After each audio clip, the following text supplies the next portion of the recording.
Bueno, hola, ¿cómo están? Hoy día vamos a hablar acerca de la semiología, específicamente de la columna vertebral.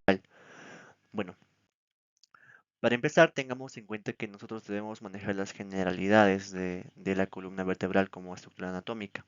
Para eso tenemos que empezar de que la columna vertebral no es más que un conjunto de huesos, específicamente de tres vértebras, ¿no? Unas que se encuentran divididas por discos intervertebrales que se encuentran entre cada vértebra. Entre cada vértebra vamos a poder encontrar discos intervertebrales, ¿verdad? Y otras que se encuentran fusionadas como lo es a nivel del sacro o las vértebras sacras o a nivel del coxis o las vértebras coxigias. Existen tres segmentos que son las vértebras cervicales, las vértebras dorsales y las vértebras lumbares. Al igual que esto, estas vértebras al formarse o al constituirse a conjunto o convivientemente con los discos intervertebrales van a formar las curvaturas. Específicamente las curvaturas primarias, que son estas, y las curvaturas secundarias, que son estas. ¿Y cómo es que se describe específicamente las curvaturas? Pues bueno, las curvaturas primarias o la cifosis o las curvaturas secundarias o lordosis se distinguen de la siguiente forma. Las curvaturas primarias o cifosis, valga la redundancia, son aquellas que son convexas hacia posterior, o sea que si yo lo miro desde una vista posterior, aproximadamente hasta acá, van a estar convexas y cóncavas hacia anterior, que si lo miro desde adelante van a estar cóncavas. Y las curvaturas secundarias, en este caso la cervical y la lumbar, van a hacer todo lo contrario. Si yo miro las curvaturas las curvaturas secundarias hacia posterior serían cóncavas y hacia anterior serían convexas a diferencia de las primarias, ¿no? También hablamos de estructuras de soporte ligamentosas, como llegaría a ser el ligamento longitudinal anterior que se encuentra o pasa por delante de todas las curvas vertebrales anteriores y el ligamento longitudinal posterior que va a pasar posterior a los cuerpos vertebrales en el conducto raquídeo, no, perdón, en el conducto vertebral, ¿no? Específicamente ahí o acá. Entonces, por acá pasaría aproximadamente el ligamento longitudinal posterior y por acá pasaría el ligamento longitudinal anterior. Perdón por el pulso, pero es lo que es lo que se puede. Ahora hablamos de los agujeros de conjunción, que no está más que formada específicamente por las vértebras, ¿no? O la cisura, que es esta, la cisura, déjame lo puedo, las cisuras que se encuentran, las cisuras vertebrales superiores y las cisuras vertebrales inferiores que van a formar el agujero de conmoción por demás de las raíces nerviosas. Ahora, empezando con la inspección, tendremos que visualizar las curvas que ya mencionamos. Dijimos que habían las primarias y las secundarias, siendo esta, la dorsal junto con la sacra, las primarias, porque eran convexas hacia posterior y cóncavas hacia anterior, que tendríamos que verlas, pues, ¿no? Y también las secundarias o las lordosis, que son las cervicales y las lumbares, dando más importancia específicamente a las lumbares, ¿no? Y a las cifosis, las dorsales, las que tienen mayor importancia. Ahora, también deberíamos de ver que no haya ningún tipo de asimetría y pedir al paciente que también realice movimientos para ver cómo se encuentra la contractura de los músculos como tal. Ahora, en una inspección pediátrica o en neonatos tendríamos que primero o entender de que la primera curvatura que va a aparecer es la curvatura primaria, aquella que es convexa hacia posterior, o sea que si me voy hacia atrás sería convexa y cóncava hacia anterior, que tendría solo una curvatura como tal, pero a medida que vaya sujetando su cabeza va a desarrollar mayor o va a desarrollarse más la curvatura primaria dorsal. Y a medida que vaya pasando el tiempo, van a formarse las primeras, que es la torácica y la sacra, ¿no? Las que acá podemos observar esta, la torácica y la sacra, como es que ya se van formando, y en los diseños aproximadamente ya se habrán formado por completo todas las curvaturas, las primeras y las secundarias, la cifosis y las lordosis. Ahora hablamos de la movilidad de la columna vertebral, Para esto tengamos en cuenta que la evaluación de la movilidad se puede dar en movimientos universales o movimientos generales o en movimientos segmentarios. Si queremos nosotros evaluar la columna vertebral en conjunto, tendremos que presente que primero se flexione o extienda la columna, de que inclinación lateral hacia los lados o hay una rotación. Siempre en ambos lados debe haber la misma capacidad para poder ejercer estos movimientos. Ahora hablemos de las movilidades segmentarias, específicamente la cervical. Al paciente le pedimos de que extienda la cabeza y de que flexione la cabeza. Al extender la cabeza, debería formar un ángulo aproximadamente de 45 grados, ¿no? Y al flexionar la cabeza, debería formar un ángulo de 90 grados. hasta, o también 70 grados. Ahora, la rotación a la derecha, ¿no? En este caso, pedimos al paciente que toque con la barbilla el hombro, ¿no? Con la barbilla el hombro, ¿verdad? Y luego las flexiones laterales hacia la derecha y hacia la izquierda. Tengan en cuenta de que la movilidad hacia el lado derecho como hacia el lado izquierdo tienen que ser simétricas, tienen que ser iguales. Dentro de la movilidad torácica o dorsal, que tengan en cuenta que es lo mismo, debería evaluarse de la siguiente forma, con la rotación medial, con la rotación hacia la izquierda o hacia la derecha, ¿no? Porque en conjunto las vértebras van a formar movimiento, entonces va a ser que bien la columna como tal, específicamente las dorsales, que son en mayor cuantía, van a girar bien hacia la izquierda o hacia la derecha. Ahora hablamos de la movilidad lumbar. Si hablamos de la movilidad segmentaria, en este caso para medir su capacidad tenemos que pedirle al paciente que se flexione, de que extienda la columna, de que flexione lateralmente hacia ambos lados y también de que haga el movimiento de rotación, ¿verdad? Listo.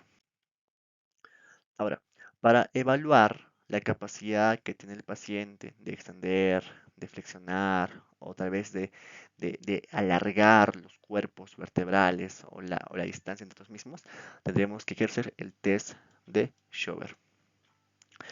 ¿A qué vamos o qué buscamos con el test de Schober? ¿O qué hacemos? Primero, tendríamos que trazar una línea horizontal que una ambas espinas ilíacas anterosuperiores, que no es más que el borde posterior de la cresta ilíaca, ¿no? Más o menos esa sería la cresta ilíaca, ¿no? Y en el punto posterior, casi cayendo al abismo, encontraríamos los dos puntos o las dos espinas ilíacas posteriores que los uniríamos con un punto. Superior a esto tenemos que trazar una línea vertical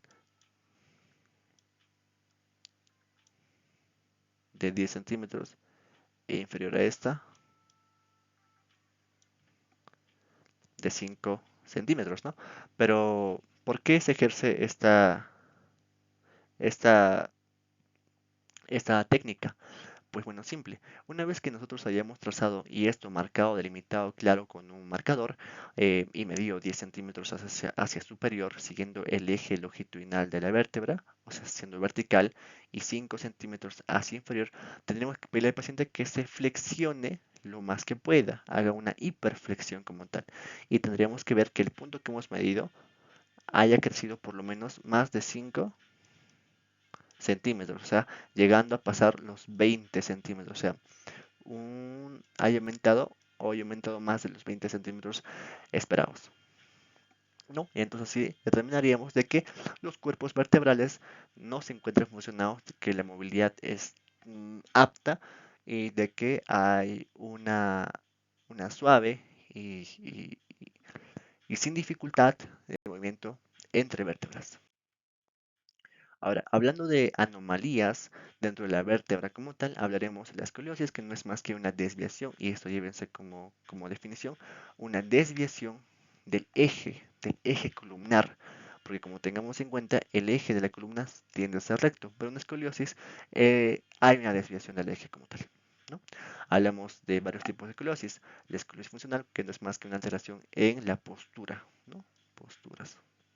La escoliosis orgánica, como su mismo nombre lo indica, es orgánico, por ende va a haber una alteración o rotación de los cuerpos vertebrales. La escoliosis C, en donde va a elevarse el hueso ilíaco o las crestas ilíacas, empujando las vértebras y también elevando los hombros. Y la escoliosis S, la famosa escoliosis S, que es aquella que presenta alteración a nivel cervical eh, y torácico o dorsal. Ahora, también tenemos aquellas escoliosis que son congénitas y aquellas escoliosis que son neuromusculares. Las congénitas ya se nace con ello y se da por una alteración al momento del desarrollo de las vértebras y de las costillas. Y las neuromusculares donde hay una afección a nivel muscular que ejerce una mayor tracción a nivel de los cuerpos vertebrales. O sea que ese músculo tracciona más y tiende a deslizar, ¿no? Y que es otra vértebra, tracciona más este músculo y tiende a deslizarlo y formar una rotación de los mismos, ¿no? Puede ser cosa por una parálisis, parálisis cerebral, una distrofia muscular, una espina bífida o la polio misma, que también es una afección neuromuscular. La sifosis, ¿no? Como ya les he indicado anteriormente, tenemos tres curvaturas: la lordosis cervical, la, la cifosis dorsal y la lordosis lumbar y la sacra, ¿no? Esto está exagerada las curvas, evidentemente, pero háganse una idea de que las curvas son normales. Cuando hablamos de una cifosis, hablaremos específicamente de las curvas primarias, ya sea la torácica o la sacra, pero les he mencionado que las más importantes en este caso va a ser la torácica o la dorsal. Entonces, cuando hablamos de una cifosis, hablamos de una exageración de la curvatura de la columna dorsal, o sea, específicamente de esta curvatura, ¿no? De la curvatura primaria dorsal, o la cifosis. Esto puede ser por una TBC a nivel de la columna, también podría presentarse en ancianos por degeneración de los discos, por raquitismo o por una mala postura, como es una causa funcional. Ahora, hablamos de lordosis cuando indicamos de que el paciente presenta su lordosis cervical, su cifosis dorsal, su lordosis lumbar y su cifosis sacra, ¿no? Indicamos que dentro de las dos cifosis, la más importante era específicamente exacto, la lordosis lumbar. Y dentro de la lordosis lumbar podría evidenciarse el aumento de peso, podría darse en aquellos procesos donde hay un aumento de peso súbito, personas que se han embarazado y también una tuberculosis pulmonar o una funcional que es la mala postura. La mala postura, que es una causa funcional, se encuentra tanto en la lordosis como en la cifosis. Ahora, hablemos de otra afección que es la espondilitis anquilosante. La espondilitis anquilosante es un proceso inflamatorio, como acá lo indica. Pero este proceso inflamatorio o esta espondilitis anquilosante no es más que pertenecer a las pelvispondalopatías, que es esto, ¿no? Entonces, aquello con esto, de que la espondilitis anquilosante es un proceso inflamatorio que pertenece a las patologías o al grupo, o es un grupo de enfermedades que pertenece a las pelvispondalopatías. Entonces, espondilitis anquilosante pertenece a las pelvispondalopatías. Aquí nos indica que es la forma crónica de la artritis. Por ende, va a haber una desaparición de los discos vertebrales, ¿no? Una desaparición de los discos vertebrales, lo que va a hacer que desaparezcan las curvaturas normales. Y esas curvaturas normales siempre, o casi siempre en gran parte de los casos, son un signo claro de las pelviespondilopatías. Con el tiempo se produce fusión de las vértebras y restricción del movimiento. Entonces, al haber desaparecido los discos intervertebrales, van a unirse ambas vértebras y van a llegar a fusionarse. Y por ende va a haber una limitación. Y como tal, al ya no haber este colchoncito que se encuentra entre ambas vértebras, va a haber una disminución del tamaño. Entonces, espondilitis anquilosante pertenece al grupo de las pelvispondilopatías. Hasta ahí estamos claros. Es un proceso inflamatorio porque esto lo amerita, porque forma parte de las pelvispondalopatías y usualmente es una complicación o es una forma crónica de la artritis. Ahora que hablamos de la cervicobraquialgia, ¿no? Cérvico de cuello, braqui de braquial, de brazo, supongo, y algia, ¿no? Entonces, ¿a qué nos llevaría? Algia son los casos. Cérvico. En el cuello nosotros tenemos al plexo braquial, ¿verdad? Desde C1 a C7. ¿Qué es lo que pasa con el plexo braquial? ¿Qué es lo que pasa? De que el plexo braquial que se encuentra a nivel del cuello se encuentra comprometido a nivel de las raíces nerviosas, de las raicillas nerviosas, de las raíces que salen del agujero de conjunción, de que van a presentar alguna alteración, ya sea por estenosis del agujero de conjunción, que es por donde salen, ¿no? Acá las grafico, por ejemplo es la cisura vertebral superior, y esta es la cisura vertebral inferior, y por acá tiende a salir, acá lo voy a dibujar, el nervio, ¿no? Por aquí tiene que salir el nervio. Pero acá es el cuerpo, y a veces hay o se forma lo que es una hernia de disco. A veces el disco no soporta las presiones elevadas que se ejerce el cuerpo y genera esta hernia de disco y hace presión sobre la raíz nerviosa, lo que va a dar lugar a alteraciones sensitivo-motoras, ¿no? Porque el plexo no solo lleva funciones motoras también, sino también sensitivas, ¿no? Eso tengámoslo en cuenta. Entonces, la cervicobraquialgia no es más que una compresión, alteración de las raíces nerviosas, que va a provocar trastornos motores, trastornos trastornos motores, sensitivos, que usualmente se da por compresión de las redes nerviosas a nivel del agujero de congestión, ¿no? O también puede ser por la disminución de este agujero de conjunción, como indicamos, ¿no? Estenosis del canal medular o la compresión por algún tipo de estructura y que puede llegar a provocar dolor, hormigueo o alguna falla motora. La lumbociática tiene sigue la misma línea, pero a diferencia de la cervicobraquialgia, la lumbociática afecta a las raíces nerviosas del plexo lumbosacro, que tiende a afectar el nervio ciático.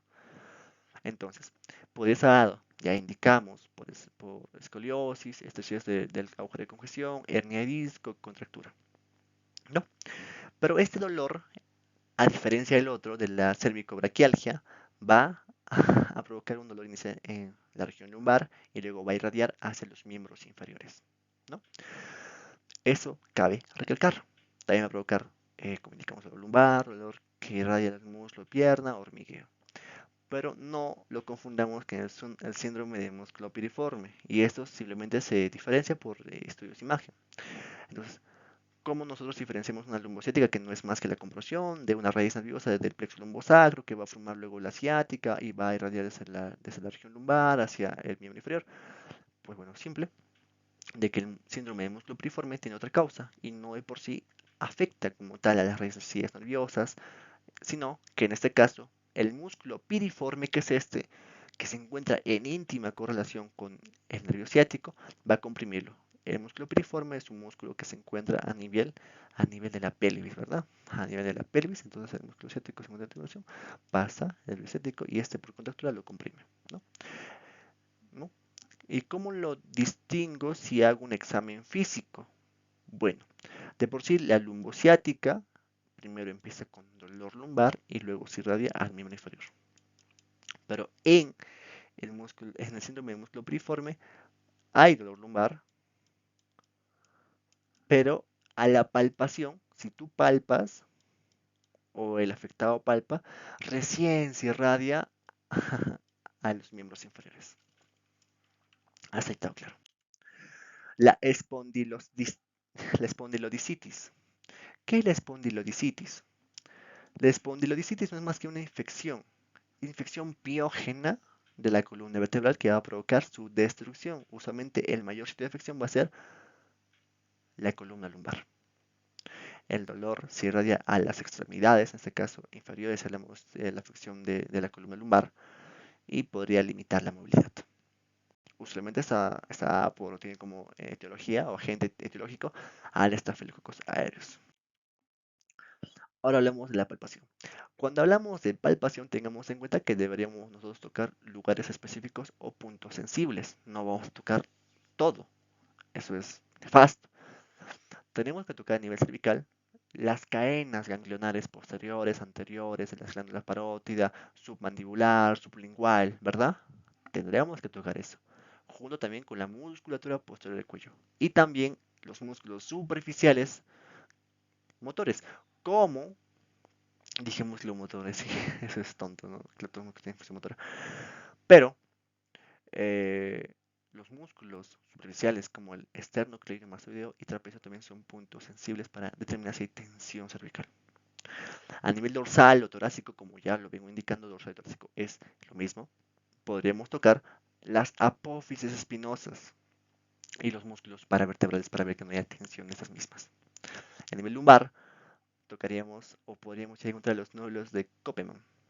Los nódulos de Koppelman no es más que grasa o es tejido celular subcutáneo que se encuentra en la fascia toracolumbar, ¿no? Acá se encuentra la fascia toracolumbar que, como sabemos por simple anatomía y que lo voy a dibujar, tiene disposición triangular, que va así, ¿no? Entonces, esta bolita que ve acá no es más que grasa, ¿no? Y esa grasa se conoce como nódulos de Koppelman, ¿no? Que se encuentra en la fascia toracolumbar y podrían ejercer dolor en esta zona. Ahora, otro punto importante sería la articulación sacroiliaca, ¿no? Porque como se sabe, el cuerpo como tal transmite el peso a la articulación sacroiliaca, ¿no? Para que luego se distribuya uniformemente de pie a pie, para que nosotros podamos sostener el peso de forma equivalente en cada pie. Y el síndrome de músculo piriforme, como ya indicamos, deberíamos distinguirlo netamente de una lumbociática. Ahora hablamos de los dolores de las bursitis, ¿no? Bursitis no es más que una inflamación de las bursas, ¿no? Las bursas que tienen íntima relación con el tejido o con el esqueleto, ¿no? En este caso, hay dos puntos importantes o dos bursas que traen usualmente gran parte, vienen por gran parte de complicaciones, ¿no? Las bursas trocánteras que se encuentran en el trocánter mayor, en la cara lateral del fémur, que es esto, ¿no? Donde se llegan a insertar gran parte de los músculos glúteos. Y la bursa isquiética, ¿no? Que se encuentra en el borde inferior del isquio, ya casi conjugando con la rama inferior de la pubis, que es esto. Y eso sería llegar hacia el isquio, ¿verdad? Listo. Eso es todo y muchas gracias.